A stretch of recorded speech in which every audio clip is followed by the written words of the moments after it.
இது எதுக்கு என்கிட்ட கொண்டாந்து நீட்டுற? எனக்கு பூ வைக்கணும்னு ஆசையா இருக்கு. வச்சுக்க. ஷோ நீங்க தாங்க வச்சு விடணும். முதல்ல எந்திரிங்க. இந்தாங்க.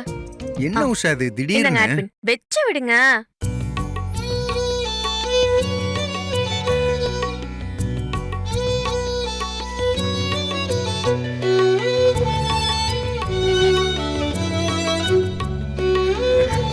சரி. ஏங்க நம்ம 2 பேரும் சேர்ந்து செல்ஃபி எடுத்துக்கலாமா? என்ன திடீர்னு? இல்லங்க எனக்கு ஏதோ தோணுச்சு. அப்புறம் இன்னைக்கு போயிட்டு 2 நாள் கழிச்சு தான் வருவீங்க. அதான் உங்க ஞாபகார்த்தமா ஒரு செல்ஃபி. சரியா? வா.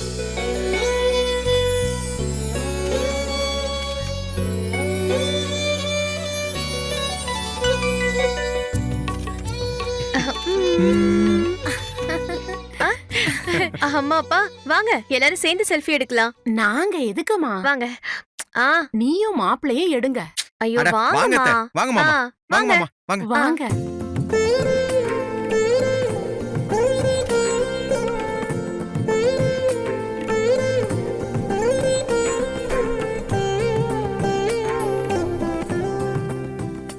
மாப்பிள மாமா. பொண்டாட்டிய அம்மா வீட்டுக்கு அனுப்பிச்சு வச்சுட்டு நீங்க பாட்டுக்கு உங்க வீட்லயே இருந்துடாதீங்க. ம். அடிக்கடி இங்க வந்து உஷாவை பாத்துட்டு போங்க. இதெல்லாம் சொல்லணுமா மாமா? நான் தினமும் கூட அவளை வந்து பாத்துட்டு போறேன். சரியா? ஆ, என்ன உஷா? அதானே வராம இருந்த மட்டும் பாருங்க. அப்புறம் இந்த உஷா யாருன்னு தெரியும். அதான் வர்றேன்னு சொல்லிட்டேன்லம்மா. ஒருவேளை கச்சேரி ரெக்கார்டிங் இந்த மாதிரி எதுவும் இல்லாம ஃப்ரீயா இருந்தேனா கூட இந்த மாதிரி ஒரு நாள் 2 நாள் வந்து வீட்ல இருந்துட்டு போறேன். ஓகே தானே? என்ன மாமா? ஆ, அதுவும் சரிதான். சரி மாமா. சரி நான் கிளம்புறேன் மாமா. மாப்பிள நானும் மியூசிக் ஷாப் வரைக்கும் போக வேண்டியது இருக்கு. போற வழியில நானே உங்களை டிராப் பண்ணிடுறேன். ஐயோ என்ன மாமா உங்களுக்கு எதுக்கு சிரமம்? நான் அப்படியே கேப் பிடிச்சு போயிடுறேன். அதெல்லாம் ஒண்ணும் வேணாம் மாப்பிள.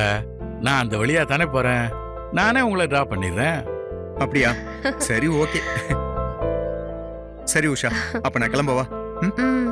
நான் இல்லன்னு ஒழுங்கா சாப்பிடாம டிமிக்கி கொடுத்துக்கிட்டு இருந்தா அவ்வளவுதான் சொல்லிட்டேன். அத்த ம். இவ ஒழுங்கா மருந்து மாத்திரை சாப்பிடல, சாப்பாடு ஒழுங்கா சாப்பிடலனா எனக்கு உடனே கால் பண்ணுங்க. அப்புறம் வந்து நான் இவளை பாத்துக்கிறேன். சரிங்க மாப்பிள. சரி உஷா, பார்த்து சேஃபா இரு. ம். முக்கியமா வீடியோ எடுக்கிறேன், அதை எடுக்கிறேன், இதை எடுக்கிறேன்னு போனை கையில எடுக்காத. புரியுதா? இல்லங்க நீங்க சொன்னீங்கன்னு உஷாவின் உற்சாக உலகத்துக்கு கொஞ்ச நாள் பிரேக் விட்டுட்டேன்.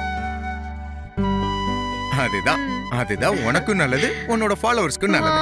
அப்பா பாருங்கப்பா எப்படி கிண்டல் பண்றாருன்னு. சரி இங்க பாரு, கிண்டல் பண்ண உஷா. நீ கொஞ்சம் போன் யூஸ் பண்ணாம இருந்தா மைண்ட் கொஞ்சம் பீஸ்ஃபுல்லா இருக்கும்ல. அதுவும் இந்த மாதிரி டைம்ல இத யூஸ் பண்ணாம இருந்தா கொஞ்சம் ஃப்ரீயா இருக்கலாம். அதான் சொல்ல வந்தேன். ஓகேயா?